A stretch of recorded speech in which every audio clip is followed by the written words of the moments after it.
Amazing legends among us today, so prepare your questions because we're going to get to as many as we possibly can. And without further ado, please join me in welcoming Mr. Ron Howard, Lynwen Brennan, Joe Johnston, Phil Tippett, Dennis Muren, and Rose Duignan.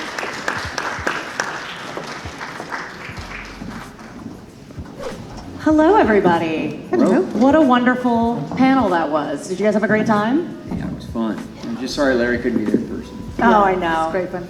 But we got, I love to see him work the Zoom.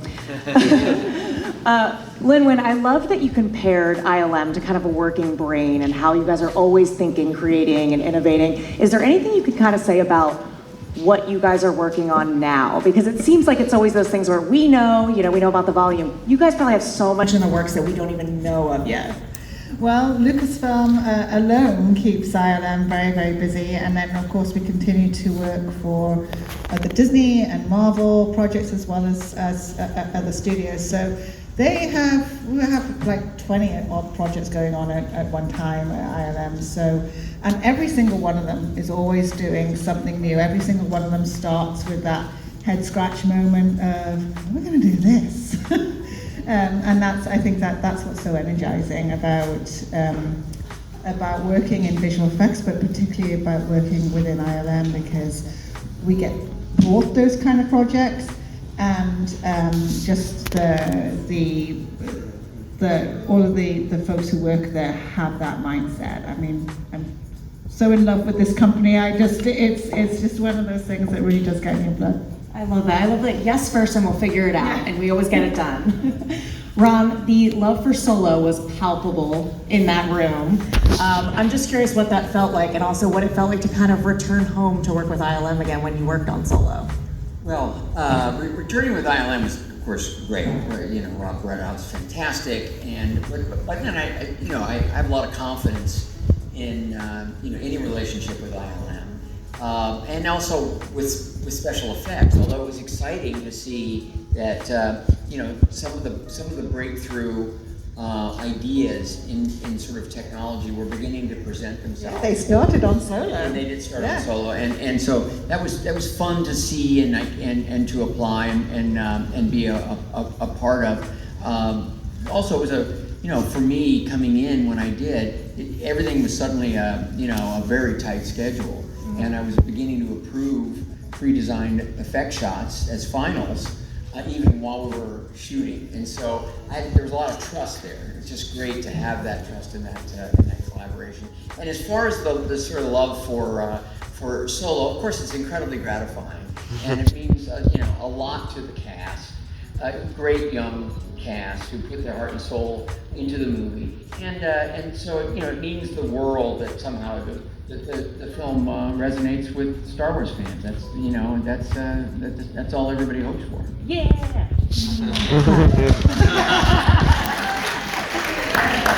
You mentioned one of the innovations that ILM was doing on Solo. Do you have an example? Well, this is sort of the beginning of the volume. We had a version of that for the Millennium Falcon cockpit. Yeah, we had. It wasn't a 360 volume, but we had LED screens, and for the jump into hyperspace, we had that generated on the screen, so we got lots of shots in camera, which I think is the key to stagecraft. The fact that you can put your actors in real virtual world, so they're not reacting to a blue screen outside the cockpit window. They have that exhilaration of that moment, and then now with the entire volume, they really feel that they're on different planets, and they can react in a way that is harder to do when you're in a sea of green. And I think that's the most important thing. It's a incredibly innovative technology, but it allows a story to be told in a more authentic way, I think. And we've definitely started that. And Ron being up for saying, sure, give it a go. Well, it was immediately it did definitely solve a problem, because you didn't have to talk the actor through this scene, and now you're shifting into this kind of a section of space, or it was there for them. And and again, that's just an example of ILM and problem solving in general, which is, how do we tell the story better? Well, when the actors are more connected, that's a great leap. And so it's not all about efficiency, and it's not even about creating new worlds or universes. It's also just about creating something very imaginative that actors can connect with. Therefore, the characters convey a level of honesty, and it only helps create the illusion for the audience in a more vivid way. You guys somehow bring the volume to Celebration. We all want to go in. Joe, for you had a really great working relationship with Ralph McQuarrie that I would love to hear a little more about. Can you tell us about the back and forth that you two had, and kind of problem solving and getting things to a point where George was happy? Well, Ralph and I. Yeah, it's awesome. Ralph and I recognized right away that we were two different kinds of artists. Ralph was an illustrator first and a designer second, and I was a designer first and an illustrator second. And I knew I was never going to be able to render an image the way Ralph did, because I think he's one of the greatest illustrators who ever worked in this or any other business. But we recognized that we had this relationship that could feed off of each other. So Ralph always let me have the final word on what the design was, and but he would take sometimes my drawings, my designs, and sketch them up and send them back to me, and I would change them. It was a really symbiotic relationship where we would just sort of feed off each other's ideas. And I've never worked with anyone else in the same way, and I doubt that I ever will, since I don't draw anymore. But it was just a great relationship, and we didn't plan it to be that way. It's just sort of the way it worked, just this very organic trading of ideas. That's awesome. Phil, for you, people really got a kick out of the Admiral Akbar Mon Calamari naming story in the panel. I was curious if there are any other creatures that you guys had a really great time naming, or anything similar that happened like that. Yeah, Disney will love this. Yes. Let's see. Tony McVeigh, George wanted Jabba to have a little pal. And so Tony McVeigh designed this thing. And Tim, I forget his last name, puppeteer, he was one of the Henson guys, puppeted it. And we'd gone out to a Mexican restaurant for lunch. And we had quite a few beers. And my tennis shoes had become undone, and I bent over and I was trying to tie them, and it was like, where to knot? And I said, something like, my shoelaces, yeah. I was like, that's the name of the character. And so we told George, and that turned into Salacious Art Pro. That's amazing.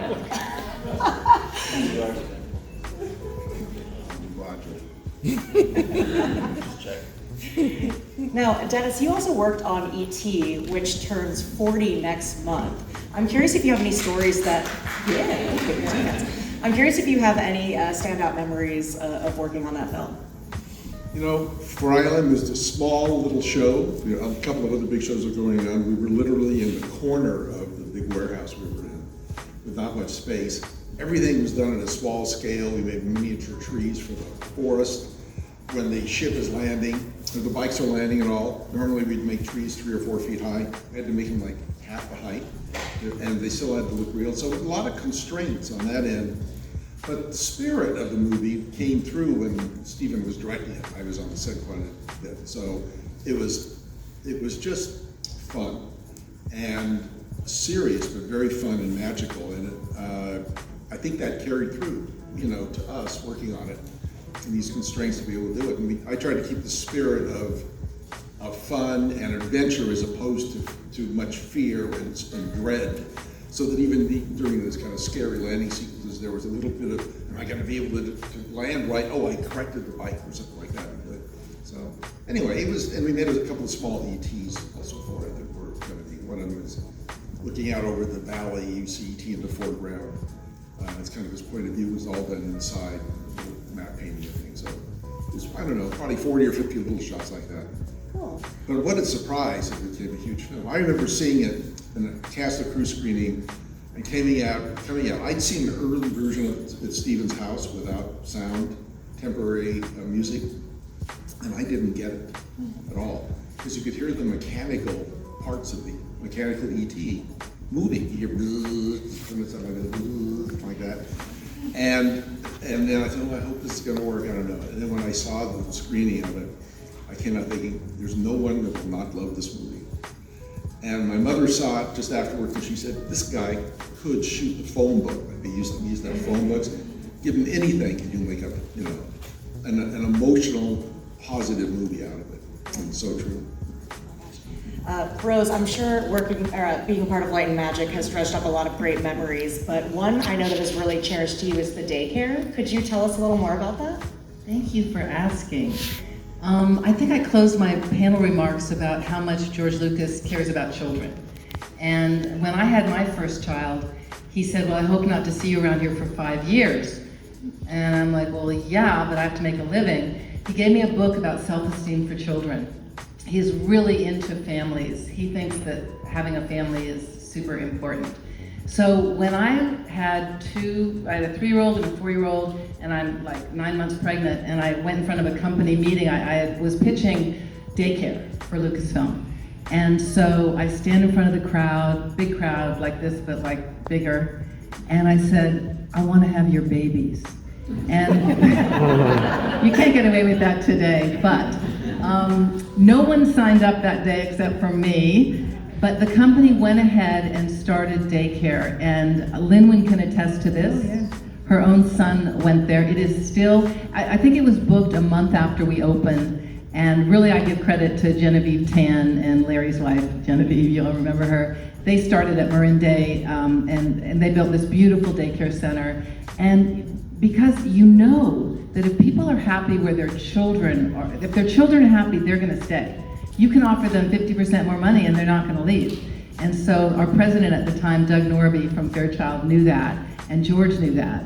And they approved this expenditure, even though it was just for my 3 children. Well, I really thank you for that, Rose, because yes, as you said, I got to benefit. Now our daycare is on site. So there's a wonderful family feeling there. Everybody's there with their kids, and we're all having lunch with our kids. Mine's gone out of daycare now, but there is something really special about that. And I remember I was promoted to president when I was on maternity leave, which just goes to show, that idea of it's a family affair. It's a family affair. So thank you for doing that. It's my legacy, it's my honor. But truthfully, it's about the young people. I mean, we were all super young on Star Wars 47 years ago. We were all in our 20s. I don't think anyone was 30. Maybe George? George was 31. George was 31. Okay, he was old. And the rest of us were so young. And I think that's part of the fun. Not having the kids, not having to rush home to dinner and baths. But I think, at ILM, that's part of what is retained. They keep hiring young people. And surely you need, the sophisticated leadership, but you also need that new blood. So we're all looking for new blood. I'm doing that on behalf of Visual Effects Society, and looking to outreach to schools. We need a whole new generation of effects workers because it's huge. The industry has exploded. More meat for the grinder. More meat for the grinder. Oh, you're so cynical, Phil. I would add to that the VES is doing a lot of great work. We just launched a Get in the Door website as well, and the idea there is to reach out to people that are not in the industry and realize that, I think that there is this sense of, if you're not a computer graphics whiz, or that there's no place for you in visual effects. But actually, we have fine artists, we have sculptors. Yes, we have some actual rocket scientists and computer graphics whizzes, but we also have fashion designers. And it doesn't matter what your talent is. There is a place for you in the visual effects business, and that's what I love about it. There's so many different kinds of talent, so many different kinds of characters, and there is a home for you. And I think that there is this sense that this is this magical box that you have to be invited into. But we thrive on having lots of different kinds of people, lots of different backgrounds, lots of different talents. So yeah, That's wonderful. Why don't we take some questions? Just raise your hand. We have a microphone to go around, and we have one right here. And just say name, outlet, and who your question's for. Hi, my name is Lupe. I'm with Cinemovie. I wanted to ask, how has 3D printing affected? Because before you had to hand sculpt figures, but now you can just print them out. So how has it it's been huge.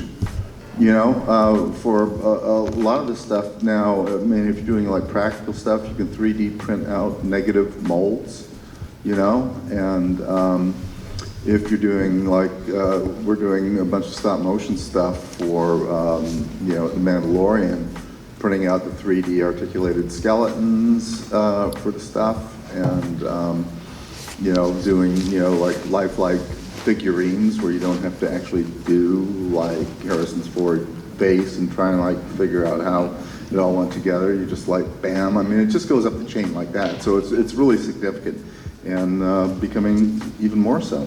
And let me just add to that, what Phil said earlier, it's important, even for concept. You can do concept art in 2D, you can do 2D on a computer screen or whatever, but then just take it the next step and print it out as a concept.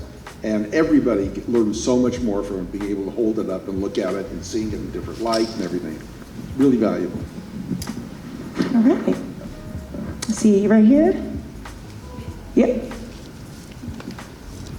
Hello. I was just wondering, I'm Mari Glons from Norway. Nice to meet you all. I was wondering if you have any qualms about showing the audience how the sausage is made, so to speak, and why did you want to tell this story?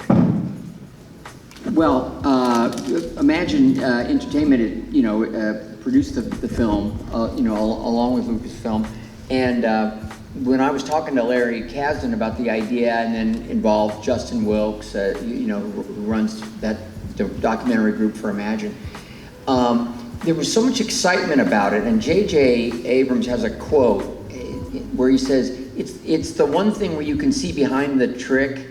And it's even more fascinating, and so Larry's point, and the thing he was so passionate about, was putting the faces to the act of creation, understanding the heartbeat of that kind of the sort of genesis of an art form in a way, or evolution of an art form, and so I think there's just a kind of a recognition that there's already so much fascination for it, that it's okay. And if the magic works the way it so often does, and by the time it's finished and through the post-production editorial process and the sound and everything, that you don't have to know, that you don't have to believe it's real.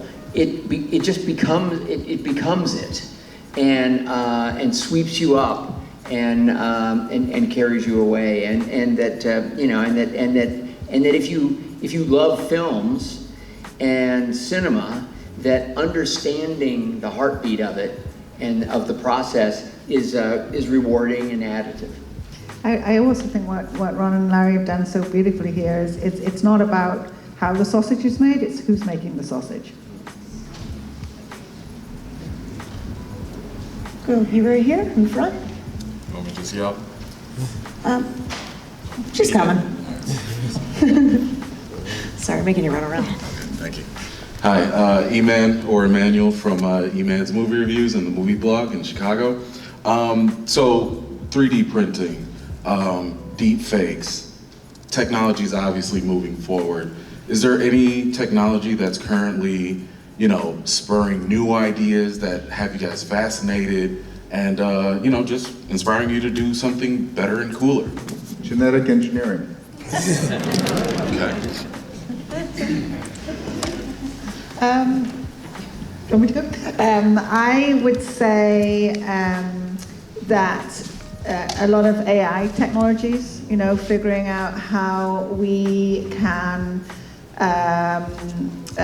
automate and really get more natural reactions from characters that we make, and you know, on stagecraft, for example, when we use our real-time technology to populate the scenes, there are happy accidents that happen when we're using that technology, because it is running, and it's running live, and just like in real practical filmmaking, there is those things that you can't plan that happen on stagecraft that are just naturally generated through the real-time tech. That's what I love. It's finding that new new way to do things that are actually repeating traditional techniques, but there are the things that you can't plan. That's what I'm really excited about right now. And I'd like to add to that it's been proven now that anything you want to put on a screen is possible to capture, but that doesn't mean that you should. I mean, you know, visual effects, no matter how they're made, even if you go back to the days of building a model and, you know, shooting it against a blue screen, it's a tool for telling a story.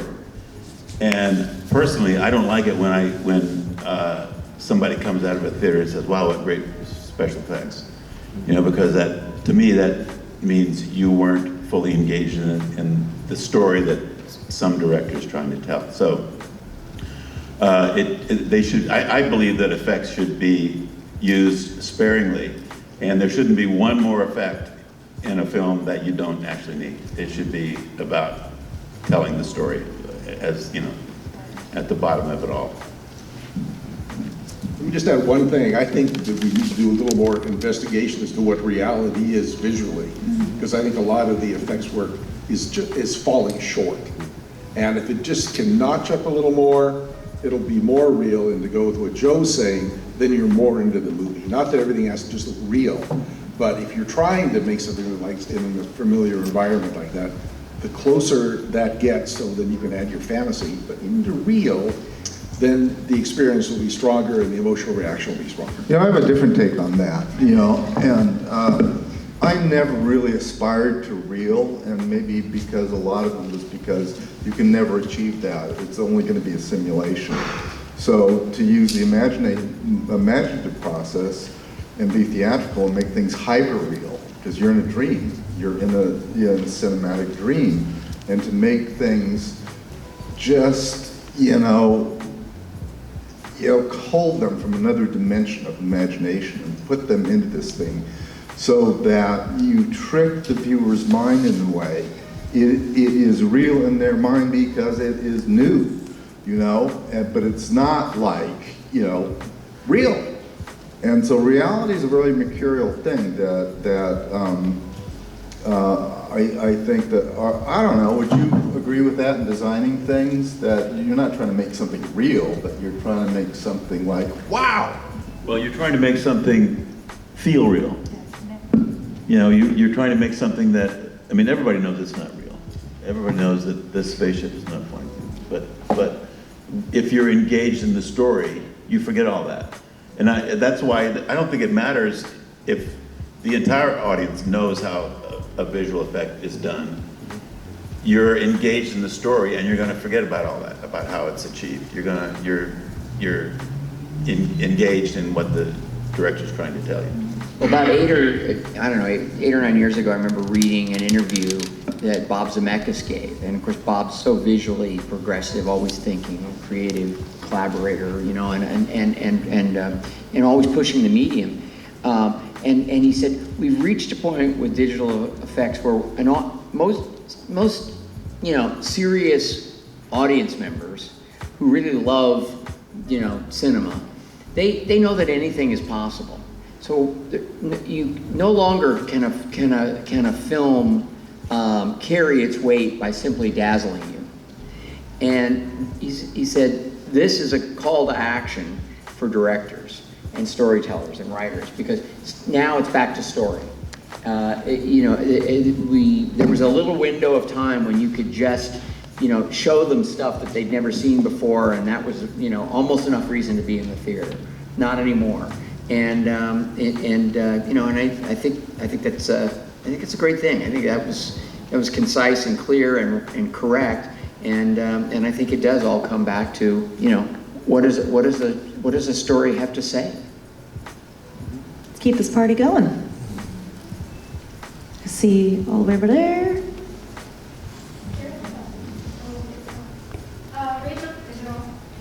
Rachel Leishman from the Mary Sale.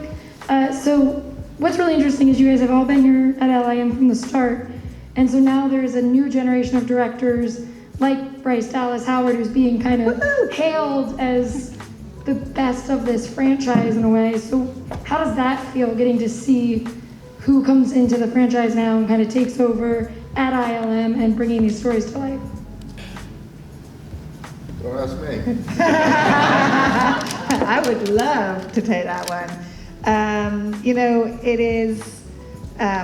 It's a joy to work with new people all the time, particularly people like Bryce and like Deb Chow, and people who come in with new approaches, new perspectives, and when we're filming on a stagecraft volume, for example, that is something that is a very different way of filmmaking, and seeing the enthusiasm that people embrace such a different way of filmmaking, and then add to it. That's what I always find so gratifying about the series space, because we get to work with more directors in the series, in the episodic space, and they each bring a different perspective and make it better every single time, and that is what is so wonderful. And Bryce is a perfect example of that. Does anybody not know what the stagecraft volume is? Raise your hand if you don't know. Oh, you all get an A. Yeah, I'll tell you afterwards. Martin Scorsese once said, if you want to know the future of filmmaking, go visit George Lucas and Industrial Light and Magic, which I thought was such a compliment. But I think this series is all about that, because George Lucas set out to revolutionize the process of filmmaking, and that has been done. It's digital. You can do anything. Not that you should. Yeah. Just piggybacking off what Rachel said about Bryce, Ron, when you saw her first episode of The Mandalorian that she directed, how did you react? How did you feel? Well, I was happy for her, because clearly it worked. Her bosses were happy with her. I'd gotten a little wink and a nod from Jon Favreau and a little text, "Hey, she did great," which made me feel good. She'd been directing for a while, and I'd seen her directing. When she was an acting major at NYU, she was already directing plays as well, and so I've known it's something that she's really wanted to do. So I've got to say, she never surprises me when she succeeds, and I felt comfortable with her getting into the business at a certain point when she was in high school, and I could see her ambition for it was for the work, it was for the process, and she loves what's happening, in getting into work with John and Dave and everyone at Lucasfilm. She's learning a lot, she's growing a lot, and she can feel it, and she also loves the fact that it's a show that has ideas, but it really is for the fans. It really is to try to connect with the audience, and that there's a very clear cut Room that in an industrial space that's shared a sheetrock wall with another space of identical size. And on that side, there was a rock band that did Queen covers. And they practiced during the day, and the wall was essentially like an amplifier. And there was like all this noise, and there was no way we could dumb it out. And you know, I'd go to this guy that was wearing like baubles and long hair with high heeled shoes and everything, and lead singer, and say, "Hey man, can you like kind of cut it down a little bit?" He's like, "Yeah, fuck you." And so you know, we told George, and George brought a studio rep over, and the studio rep went, "Oh yeah, okay, let me see what I can do about that." And so he called up the group's manager and said, "You know, if you don't want this group to be destroyed, have them stop practicing during the day." And that worked. Excellent. Well, George and 20th Century Fox got along great after Star Wars was released because it made so much money for everybody. And Alan Ladd Jr. was the hero here. He's the solo guy, I think he was on the board, who kept the movie alive and kept believing in the movie and believing in George. And so, yeah, thank you, Alan Ladd Jr., for allowing Star Wars to be made. And of course, you all know this is still going on. The story has not changed at all. Studios will reject films. I think it's the worst thing that's ever done. Not going to do it. We'll start it out. We're going to shut it down. And recently, one of my favorite films has been La La Land. I don't know where that came from. Same story on that movie because it's so odd. You know, what kind of thing is this? You know, you got to take chances on these people and believe in the filmmaker. Trust them because you don't know everything. And you get to this point now, like with Francis Coppola, he just went like, fuck all that shit, you know, I'm not dealing with that anymore. I've been through it too many times, so I'm gonna sell off a bunch of vineyards and property and whatnot.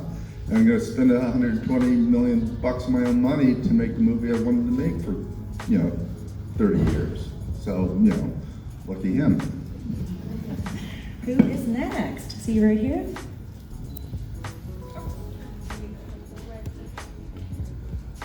Yeah, you go first. Hey, I'm Anastasia from Click magazine in Germany, and I hope my question is okay. If you prefer not to answer, that's perfectly fine.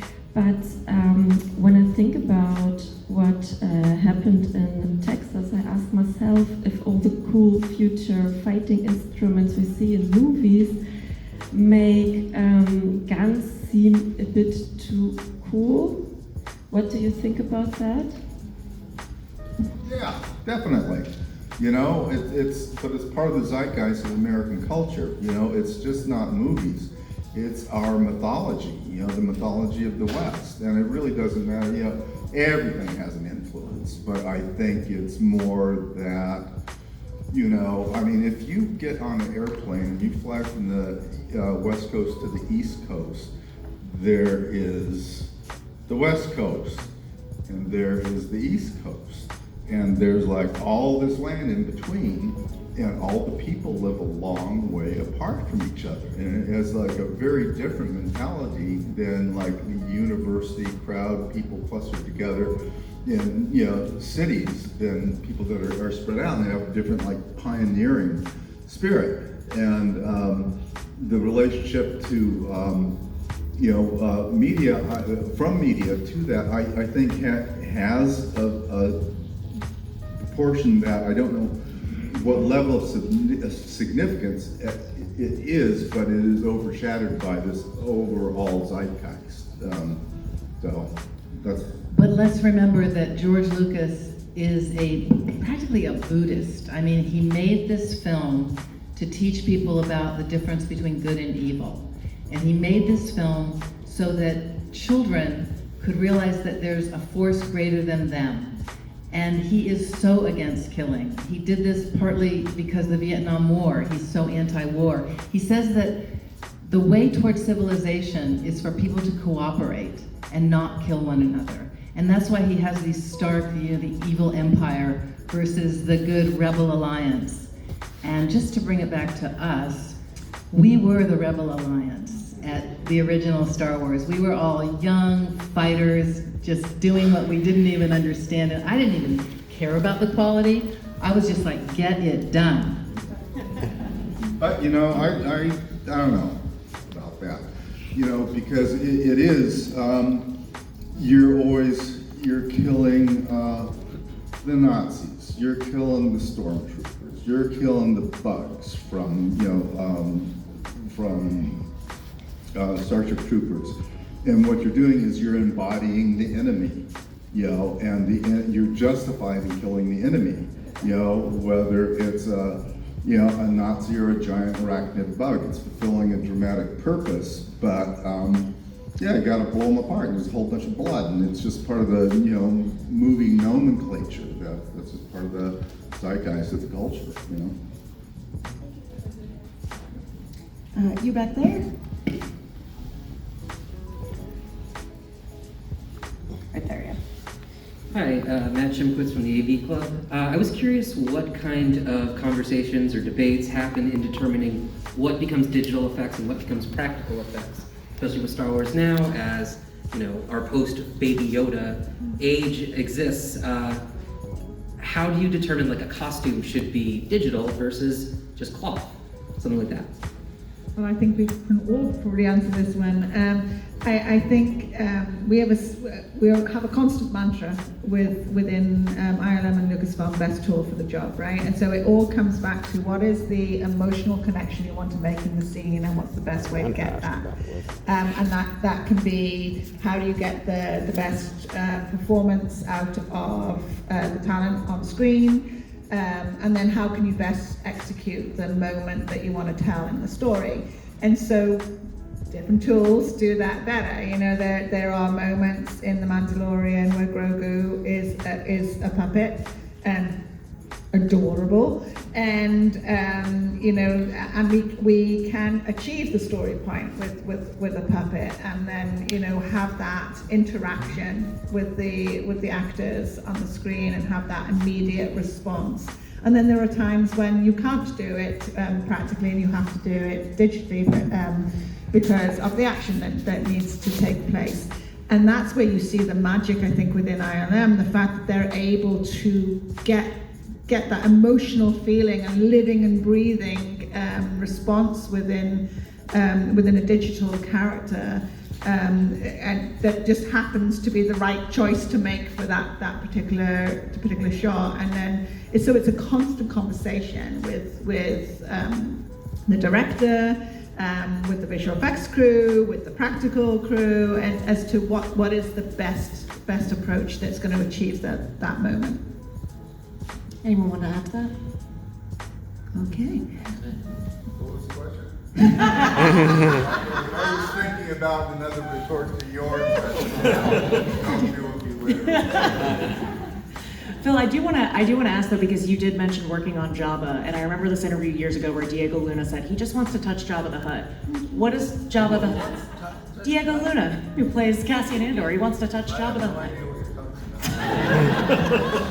All right, you have some homework to do, but what does Jabba the Hutt feel like? I beg your pardon. What does Jabba the Hutt feel like? What? I don't get it. What does he feel like? He feels like foam rubber. Thank you. How dare you? We'll go right here. Hi, I'm Francesca from Italy. I'd like to ask to Philpott if he ever regrets design of a creature or something else. Thank you. Say it again.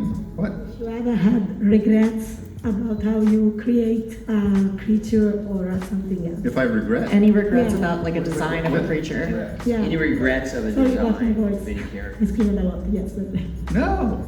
No, I mean, you know, so few people were doing this stuff. It never came in terms of regret. I mean, in terms of Jabba the Hutt, no, I never felt. What does he feel like? That's not true. I actually did feel Jabba the Hutt in this way. So Joe and Ralph and I were all contributing designs to Jabba the Hutt, and you know, it was like George wasn't not that, not that, not that, and you know, we were all just, I don't know how many weeks it took, you know, but it went on for a while, and So I had done like 3 maquettes, and the first one looked like Being the Merciless, kind of George said, nah, don't do that. And the second one, George said, that's too horrible. And so we were all at this loggerhead, and I asked him kind of like, well, what, or shook down somehow, what actor would you choose to play Jabba the Hutt? And he said, Sidney Greenstreet. You know who Sidney Greenstreet is? Anybody go to the movies? Holy shit. You know who Michael Jackson is? Well, there's nothing like Michael Jackson. Anyway, you should go Casablanca. Anybody seen Casablanca? You know the big fat guy? Okay. Well, I don't know. So my story lacks any punch, you know. What's that? So he said, make it. Yeah, and then I got it, and it was like, whatever, okay. We have time for one more. Go. Hi, Christine from GameSpot. I wanted to follow up a bit on the question about digital versus practical, and specifically for Ron and Joe. You guys have been directing movies through these various, almost generations of technology available. How has having now all of these tools in your toolbox changed your job, now that you can seemingly do anything? Well, for me, it is that possibility of kind of whatever's in your mind, whatever's in the mind's eye, you have a much better chance of actually realizing that. But there's some other practical factors. Being able to help suggest an environment that on an exterior shooting day, you may not quite get the feeling that you want, but you can, if you get close to it, digital effects can help you sort of complete the image in a way. Or if you only capture it for a fleeting period of time, but you must finish the scene for practical reasons that day, you can go ahead and finish and have a much better chance of actually creating the continuity. Also, many stunts are suddenly made much safer, simply because it's not a big deal. This is not fancy. This is not wildly creative. But to take wires out and do that wire removal, well, that makes a lot of very difficult stunts, much safer and even possible for actors to do themselves. That's exciting. Still, you do have this creative conversation because when actors can deal with something in a tactile way, of course it's much simpler for them. It's going to feel like a more honest moment. Sometimes the textures of sets and so forth are easier to deal with, better for cinematographers to light, better for, again, actors to be able to interact with, lean against, and so forth. So all of those kinds of decisions come into play. And then there's the question of money, because sometimes it's a huge savings to do it digitally, or sometimes it's a huge savings to find a location that already exists and make a small extension or build physically. So, it's just, as you said, right tool for the job. Joe, what did you say? Well, it's hard to add something to that, Ron, because you gave such a complete answer, but it often does come down to budget. But the most expensive thing you can say is, don't worry about it, we're gonna fix it in post. Because then it's gonna be a disaster. But there's a lot of talk about the director's vision, and when somebody says, oh, that director knew exactly what he wanted, I say bullshit. I've always tried to keep, I don't even know if I want to call it a vision, but I always try to keep that vision like it's made out of rubber, because when you start shooting a movie, it's never going to be exactly what you thought it was going to be, and it's, something's going to break every day, and things are going to go wrong, or an actor's not going to show up. And if you can sort of keep it very flexible, then sometimes you can determine, hey, how should I do this? Should this be a puppet, or should the shot be in the movie at all? Or should it be a shadow on the wall that goes by and you don't even know what it is? So and it's sort of a different answer, but I just try to keep everything sort of loose and know that I'm going to find a way to get the shot or get the performance or get the, complete the scene. Yeah, well, sometimes when solutions emerge, they're actually better. They're more creative. And sometimes there are happy accidents too, where a thing sort of falls into place in a way that you never could have expected. And sometimes that can even happen again with digital artists later. Like you relegated a shot to for digital treatment, and an artist has a great idea, and so it's an ongoing process, which is part of why it's kind of the medium that can't be mastered. But I always say that's the good news. And on closing that out, I would say that that's exactly what George used to do. George was always willing to listen to somebody's idea if they had a better solution for something. Even though he knew sort of what he wanted, he was very open to other people's ideas. Anybody disagree with that? No, but I'm going to close out something else. There is not necessarily the right answer either. You start for many, many reasons that you think are right. Something goes wrong, maybe you have to make a change, maybe you have to go that same direction, but you learn and fix it. So it's not like we're going to wait here until we come up with the way, and that's going to be it. You can't work that way. You've got to be open, actually, as production's going on, to make sure everything's working. So I have an anecdote. I was working on this show with a German DP, and it was a night scene, and he had the night scene, and so he lit the night scene. And the director goes, well, where the hell's the light supposed to be coming from? The German DP, and he goes, it comes from the same place that the music comes from. With that, thank you all so much for your wonderful questions. That is going to conclude the press conference. Thank you all so much for everything.